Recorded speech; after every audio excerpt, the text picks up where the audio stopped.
Hello, and welcome to another edition of Ask Ben W. Live.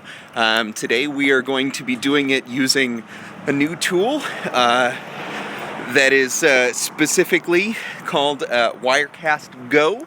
And this question comes from someone on Twitter named Leslie, I believe, and she asked, what makes for the most powerful professional learning experiences for teachers?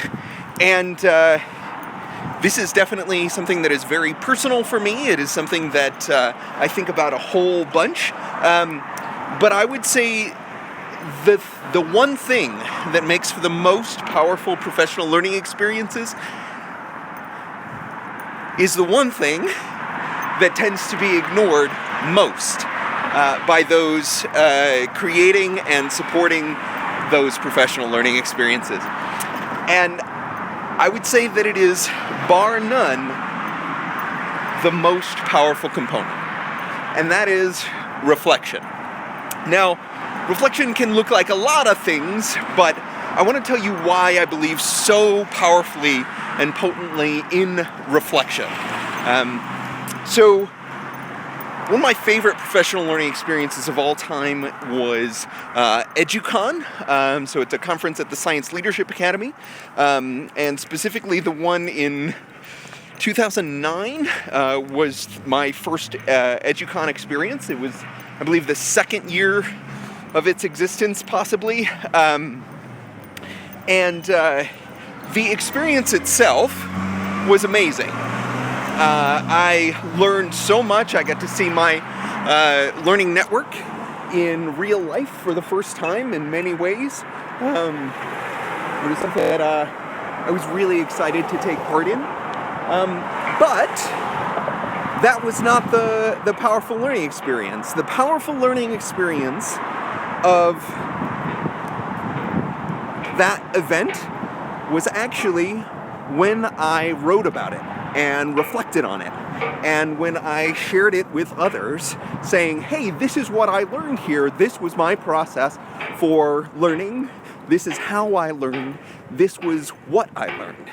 And the process of reflecting upon it actually solidified that. Beyond that, I had the opportunity to engage in a digital storytelling project, and they asked me to focus on an event or a time where I had some powerful learning, and I went back to EduCon and delved into what made it such a powerful learning experience, and I reflected even more upon what had happened and how I had grown since in the intervening years, and it not only reaffirmed why that experience was so valuable, but it actually deepened the original experience for me. And I would say that, without a doubt, those two processes of reflecting, those two sort of scopes of reflection, allowed for me to understand my own learning in a way that was more powerful than had I just gone to the event and met the people and had the discussions and seen the classrooms in the Science Leadership Academy. Frankly, none of that would have mattered nearly as much if I didn't take the time to reflect. And so, the question of what makes for the most powerful professional learning experience, it's the reflection that does it. It's the thing after the thing that makes it so much more potent and powerful. And so I would say that if you are engaged in the process of creating professional learning experiences, do not skimp on the time for reflection. If you are someone who is going to a professional learning experience, do not set aside 5 minutes for the little form of feedback that you're going to fill out at the end. Set aside a half an hour. Set aside a full hour to write something up, to share your thinking, to say, this is what I learned, this is what I wish I would have learned, this is something that is going to powerfully impact my practice.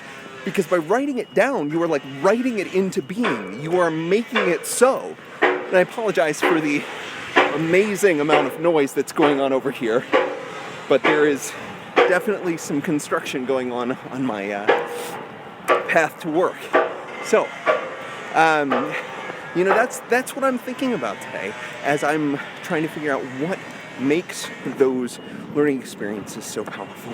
What makes those times and spaces so powerful when we are trying to simply get together and have an event. It is the reflection after the event. It is the time and space we set aside for thinking about our own thoughts, thinking through what it is that we have learned. So hopefully you enjoyed this little bit of Ask Ben W Live. I want to see what this looks like on the other end, obviously. And if you'd like to ask me a question, please do so using the hashtag AskBenW. I hope you have a fantastic day.